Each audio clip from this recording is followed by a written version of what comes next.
మన ప్రభువును రక్షకుడైన యేసుక్రీస్తు నామంలో మీ అందరికీ శుభాభివందనాలు. వాక్య భాగాన్ని చదువుకుందాం.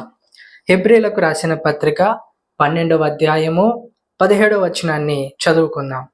యాషావు ఆ తరువాత ఆశీర్వాదము పొందగోరి కన్నీళ్లు విడుచుచు దాని కోసరము శ్రద్ధతో వెదిగినను మారు మనసు పొందని అవకాశము దొరకక విసర్జింపబడినని మీరెరుగుదురు. దేవునికి మహిమ కలుగును గాక. హల్లెలూయా. ఇక్కడ ఈ హెబ్రీ పత్రికలో పౌలు గారు చాలా ఉన్నతమైన విషయాన్ని మనకు బోధిస్తున్నారు. ఇక్కడ యాషావు యాకోబు గురించి మనకి కొన్ని విషయాలు తెలుసు. ఏంటంటే యాషావు పెద్దవాడు, జ్యేష్ఠుడు, యాకోబు చిన్నవాడు. అయితే యాషావుకి రావాల్సిన ఈ జ్యేష్ఠత్వపు హక్కును యాకోబు తీసుకుని ఆశీర్వాదాన్ని అతడు పొందుకున్నాడని మనందరికీ తెలిసిందే.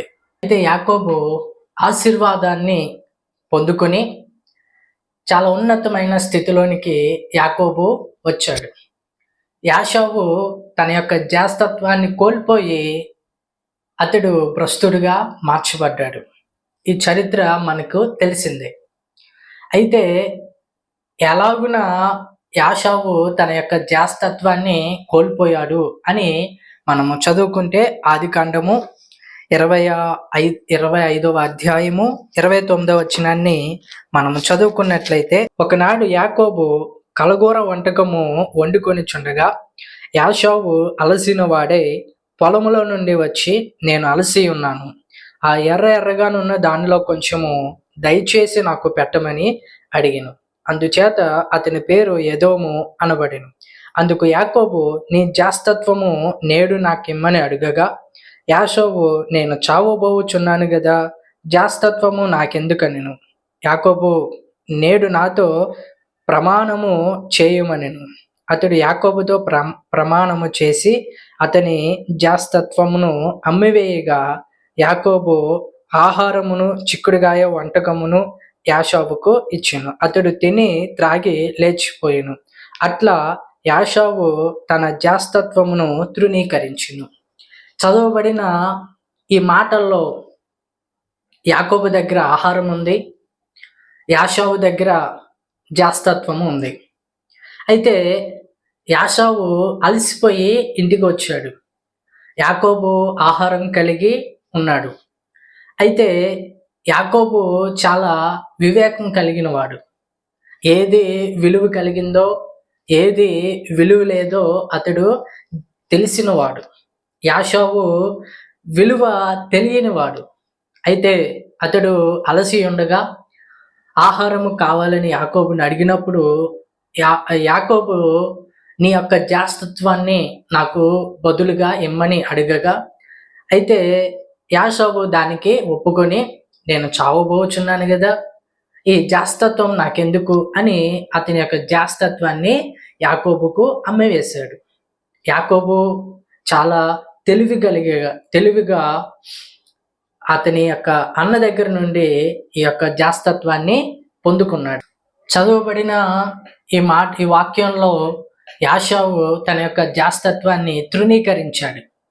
ఎందుకనంటే, నేను చావబోచున్నాను కదా, ఈ జ్యేష్ఠత్వం నాకెందుకు ఉపయోగపడుతుంది అని అతని యొక్క జ్యేష్ఠత్వాన్ని తృణీకరించాడు. సాధారణంగా ఈ జ్యేష్ఠత్వపు హక్కు అనేటువంటిది చాలా విలువ కలిగింది. జ్యేష్ఠత్వము అనేటువంటిది బైబిల్ ప్రకారంగా చాలా ఉన్నతమైన హక్కు, చాలా విలువ కలిగింది. అది ఎవరు పడితే వాళ్ళకి వచ్చేది కాదు. కనుక జ్యేష్ఠత్వానికి చాలా విలువ ఉంది. అంతేకాకుండా జ్యేష్ఠత్వము అనగా అర్థం ఏంటంటే తండ్రి యొక్క బలచూచిక అని అర్థం. కనుక ఒక తండ్రి యొక్క బలచూచిక ఎవరు అంటే అతని యొక్క పెద్ద కుమారుడు. కనుక జ్యేష్ఠత్వము అనేటువంటిది బైబిల్ ప్రకారంగా చాలా ఉన్నతమైన విలువ కలిగిన విషయం. అయితే యాషావు దానిని తృణీకరించి ఒక్క పూట ఆహారం కొరకు ఆ యొక్క జ్యేష్ఠత్వాన్ని అమ్మివేసుకున్నాడు. అయితే యాకోబు చాలా వివేకం కలిగిన వాడు. అతని ఉన్న వివేకం ఏంటంటే ఏది విలువ కలిగిందో గ్రహించిన వాడు. ఆహారం ఉంది యాకోబు దగ్గర. అయితే ఆహారము కొంతవరకే అతన్ని కాపాడుతుంది. కానీ జాస్తత్వము అనేటువంటిది తరతరాలు అది నడిపిస్తుంది. కనుక ఏది విలువ కలిగిందో, ఏది విలువ లేనిదో గ్రహించిన వాడు యాకోబు. కనుక జాస్తత్వాన్ని విలువ అతడు గ్రహించాడు. అందుకనే దాని కొరకు అతడి దగ్గర ఉన్న ఆహారాన్ని వదులుకోవడానికి సిద్ధపడి ఆహారాన్ని వదులుకొని ఆ జాస్తత్వాన్ని సంపాదించుకున్నాడు. కనుక కొన్ని పర్యాయాలు మన జీవితాలలో ఏది విలువ కలిగిందో, ఏది విలువ లేనిదో మనం గ్రహించక కొన్ని విషయాలు మనము నిర్లక్ష్యపరుస్తూ ఉంటాం, చులకనగా చూస్తూ ఉంటాం, దానిని తృణీకరిస్తూ ఉంటాం. అయితే అది కోల్పోయిన తర్వాత దానికోసం మనం ఎంత వెతికినా అది దొరకదు. యాషోబు తన తండ్రి దగ్గరికి వెళ్ళి బ్రతిమలాడుతున్నాడు, ప్రాధేయపడుతున్నాడు, తండ్రి నాకేదైనా ఆశీర్వాదం ఉందా అని. అయితే తండ్రి చెప్తున్నాడు, ఆశీర్వాదం అంతా కూడా నీ తమ్ముడైన యాకోబు తీసుకుని వెళ్ళిపోయాడు. కనుక అతడు ఎంత ప్రాధేయపడి దుఃఖించి ఏడ్చి తండ్రి దగ్గర బ్రతిమలాడిన అతని దగ్గర ఏమీ దొరకలేదు. దేవుని వాక్యం ఏమని సెలవిస్తుందంటే, ఫిలిప్పీలకు రాసిన పత్రిక 4వ అధ్యాయము 8వ వచనాన్ని మనము చదువుకున్నట్లయితే, మెట్టుకు సహోదరులారా, ఏ యోగ్యతైనను మెప్పైనను ఉండిన ఎడల, ఏవి సత్యమైనవో, ఏవి మాన్యమైనవో, ఏవి న్యాయమైనవో, ఏవి పవిత్రమైనవో, ఏవి రమ్యమైనవో, ఏవి ఖ్యాతిగలవో వాటి మీద ధ్యానం ఉంచుకునిడి. దేవునికి మహిమ కలుగును గాక. హల్లెలూయా. పౌలు గారు ఈ ఫిలిప్పీ సంఘానికి చాలా ఉన్నతమైన విషయాన్ని చెప్తున్నారు. ఏంటంటే, మీరు దేని మీద ధ్యానం ఉంచాలి? తుచ్చమైన వాటి మీద, విలువ కలిగిన వాటి మీద అనే విషయాన్ని మనము ఆలోచించుకోవాలి.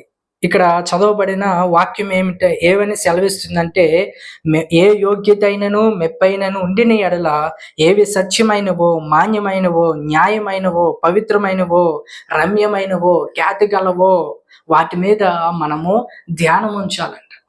కనుక కొన్ని మన ఆత్మీయ జీవితంలో ఏది సత్యమో, ఏది రమ్యమో, ఏది విలువ కలిగిందో, ఏది తుచ్చమైందో వాటిని మనము గ్రహించే వివేకము మనము కలిగి ఉండాలి.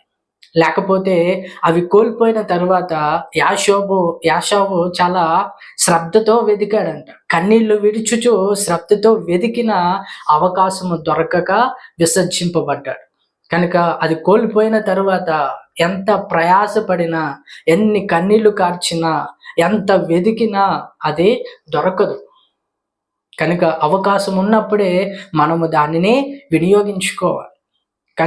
అందుకనే పౌలు గారు చెప్తున్నారు, ఏవి సత్యమో, మాన్యమో, పవిత్రమైనవో, రమ్యమైనవో, ఖ్యాతి గలవో వాటి మీద మీరు ధ్యానం ఉంచాలి. యాకోబు జాస్తత్వం మీద ధ్యానం ఉంచాడు. అది ఎలా అయినా సంపాదించుకోవాలని దాని మీద మనసు ఉంచాడు. అతని మనసు జాస్తత్వం మీద పడింది. లోక సంబంధమైన విషయాల మీద, భౌతికమైన విషయాల మీద యాకోబు మనస్సు లేదు. దేవుని ఆశీర్వాదము తండ్రి దగ్గర నుండి ఎలా అయినా సరే ఆశీర్వాదము పొందుకోవాలి అని ఆ యొక్క మనసు విలువ కలిగిన వాటి మీద యాకోబు ఉంచాడు. అందుకని తన దగ్గర ఉన్న ఆహారాన్ని వదులుకొని అయినా సరే ఆ జాస్తత్వాన్ని సంపాదించుకోవాలని అతడు ప్రయత్నం చేశాడు. ఆ ప్రయత్నం సఫలమైంది. దేవునికి మహిమ కలుగును గాక. హల్లెలూయా. యాషోబు జాస్తత్వాన్ని ఎలాగూ కలిగి ఉన్నాడో మనము కూడా మన ఆత్మీయ జీవితంలో దేవుని యొద్ద నుండి కొన్ని మనము సంపాదించుకుని ఉన్నాం. కనుక వాటి విలువ తెలియక కొన్ని పర్యాయాలు మనం వాటిని కోల్పోతూ ఉంటాం. వాటిని యొక్క విలువ గ్రహించగా వాటిని తృణీకరిస్తూ ఉంటాం. మన దగ్గరున్న ఈ ఆత్మీయమైన విషయాలు మనకు అక్కరకు రాకపోవచ్చు. మన యొక్క శ్రమ నుండి అవి విడుదల చేయలేకపోవచ్చు. కొన్ని పర్యాయాలు అవి మనల్ని ఆదరించకపోవచ్చు. అయితే ఓపిక కలిగి వాటిని మనము పొందుకొని వాటిని భద్రం చేసుకోగలిగితే ఒక దినాన అవే మనకు ఆధారంగా మార్చబడతాయి, అవే మనకు సమాధానంగా మార్చబడతాయి, అవే మనకు ఆశీర్వాదకరంగా మార్చబడతాయి. అలాగున యాషోబు ఎలా అయితే జాస్తత్వాన్ని హక్కును అతడు కలిగి ఉన్నాడో, పుట్టుకతో అతడు ఆ యొక్క హక్కును కలిగి ఉన్నాడో, అలాగే దేవుని కలిగి ఉన్న మనము దేవుడు మనకి కొన్ని విషయాలను అనుగ్రహించాడు. వాటిని మనము భద్రం చేసుకోవాలి. వాటిని మనము భద్రం చేసుకుని వాటిని సంపాదించుకోగలిగితే అవే మనల్ని రేపొద్దున్న నిలబెడతాయి. అవి మనకు ఆధారంగా మార్చబడతాయి. అవి మనల్ని నడిపిస్తాయి. అవి మన జీవితాన్ని గొప్ప ఆశీర్వాదకరంగా మారుస్తాయి. వాటిలో మొదటిది ఏంటంటే రక్షణ. దేవుడు మనకిచ్చిన గొప్ప ఆధిక్యత ఏంటంటే రక్షణ. కనుక రక్షణ భాగ్యము దేవుడు మనకిచ్చిన హక్కు. వాటి విలువ తెలియక అనేక మంది రక్షణను తృణీకరిస్తున్నారు. అదే హెబ్రీ పత్రికలో పౌలు గారు అంటారు, ఇంత గొప్ప రక్షణను ఎలాగున మీరు నిర్లక్ష్యపరుస్తున్నారు. కనుక రక్షణ అనేటువంటిది దేవుడు మనకిచ్చిన హక్కు. కనుక దాని విలువ తెలియక అనేక మంది నిర్లక్ష్యపరుస్తూ ఉంటారు. ఇవి మనల్ని సమాధానం నుంచి శ్రమల నుంచి విడిపించదు కదా. ఈ రక్షణ నాకు దేనికి ఉపయోగపడుతుంది?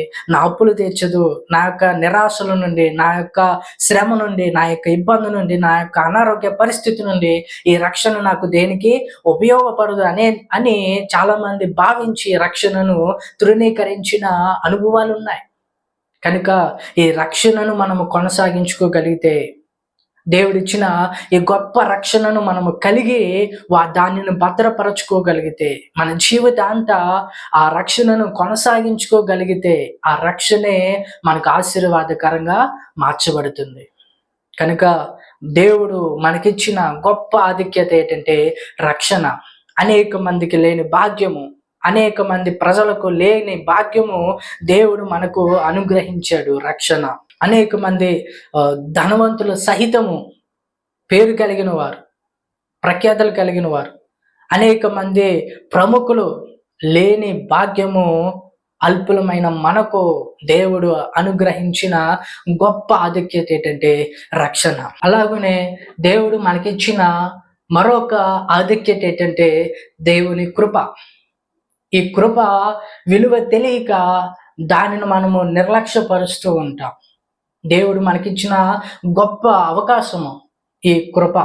కనుక దావీదు కృప కలిగిన వాడు, సౌలు కృప కోల్పోయిన వాడు. సౌలు ఆ విలువ తెలియదు.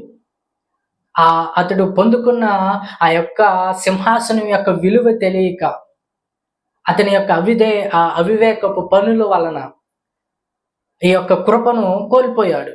దావీదు దేవుని యొక్క మనసును పసిగట్టి, దేవుని మనసును ఎరిగి నడుచుకున్నాడు. కనుకనే దావీదు కృప పొందుకుని ఉన్నాడు. ఆ కృపే సదాకాలము అతని తర్వాత అతని పిల్లలు సంతానము ఆ యొక్క సింహాసనం మీద కూర్చుండబెట్టింది. కనుక కృప దేవుడు అనుగ్రహించిన గొప్ప ఆధిక్యత.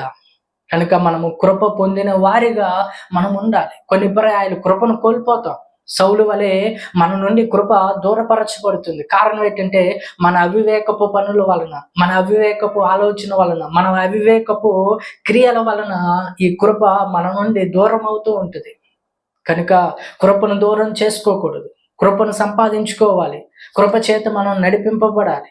కనుక దేవుడు మనకిచ్చిన గొప్ప ఆధిక్యత ఏంటంటే దేవుని కృప. ఈ కృప కొన్ని పర్యాయాలు మనకు అక్కడికి రాకపోవచ్చు. మన శ్రమ నుండి అది విడుదల కలిగించలేకపోవచ్చు. అయితే ఓర్పు కలిగి కృప పొందుకుని మనం ఉంటే, కృప చేత మనం నడిపింపబడితే, శ్రమలలో అయినా, నిందలలో అయినా, అవమానాలలో అయినా, అపాయకరమైన పరిస్థితులలో అయినా సరే మనము కృప చేత నడిపింపబడితే, ఆ కృపే రేపొద్దున మనకు అన్నిటికీ సమాధానము మార్చబడుతుంది. ఆ కృపే మన ఆశీర్వాదానికి కారణంగా మార్చబడుతుంది. ఆ కృపే మన యొక్క జీవితాన్ని ఫలభరితంగా మారుస్తుంది. కనుక దేవుడు మనకిచ్చిన రెండవ ఆధిక్యత ఏంటంటే కృప. కనుక ఈ కృపను చాలా మంది దూరం చేసుకుంటున్నారు. చాలా మంది కృపను కోల్పోతున్నారు. కారణం ఏంటంటే దేవుని యొక్క మాటను సరిగా గ్రహించగా, దేవుని యొక్క మాటను మనము వినక నిర్లక్ష్యపరచడం వలన ఈ కృప మన నుండి దూరం అవుతూ ఉంటుంది. కనుక సౌలు అలాగనే కృపను కోల్పోయాడు. తర్వాత ఎంత ప్రయత్నం చేసినా దేవుని నుండి సమాధానము సౌలుకి రాలేదు. కనుక మనం ఎంత వెతికినా తర్వాత మనము పొందుకోలేం. అవకాశం ఉన్నప్పుడే దానిని మనము సంపాదించుకోగలగాలి. దేవుడు మనకు అనుగ్రహించిన 3వ ఆధిక్యత ఏంటంటే సహవాసము. దేవునితో సహవాసము. అందుకని దేవుడు మనల్ని పిలిచి ఏర్పరచుకున్నాడు. మొదటి కొరింథీయులకు రాసిన పత్రిక 1వ అధ్యాయము 9వ వచనాన్ని మనము చదువుకున్నట్లయితే, మన ప్రభు అయిన యేసుక్రీస్తు అను తన కుమారుని సహవాసమునకు మిమ్మును పిలిచిన దేవుడు నమ్మదగినవాడు. దేవునికి మహిమ కలుగును గాక. హల్లెలూయా. దేవుడు పిలిచిన దేవుడు నమ్మదగినవాడు. దేని కొరకు మనల్ని పిలిచాడు అంటే తన కుమారుని యొక్క సహవాసము కొరకు. కనుక దేవుడు మనకిచ్చిన 3వ ఆధిక్యత ఏంటంటే సహవాసము. ఆయనతో సహవాసము కలిగి ఉండటం. కనుక ఈ సహవాసం కొరకు దేవుడు మనలను పిలుచుకుని ఏర్పరుచుకున్నాడు. అయితే ఈ సహవాసాన్ని మనం కోల్పోతున్నాం. ఈ సహవాసం నుంచి మనం దూరపరచబడుతున్నాం. కారణం ఏంటంటే అవ్వ ఆదాములు దేవునితో సహవాసము కలిగి ఉన్నారు. అయితే దేవుని మాటను వినక అపవాది మాటను వినడం వలనే దేవుని యొక్క సహవాసాన్ని వాళ్ళు కోల్పోయారు. కనుక ఎప్పుడైతే మనము దేవుని మాటను వినకుండా అపవాది మాటను వింటామో అప్పుడే మనము దేవుని నుండి సహవాసాన్ని కోల్పోతాం. కనుక దేవుడు ఇచ్చిన 3వ ఆధిక్యత ఏంటంటే సహవాసము.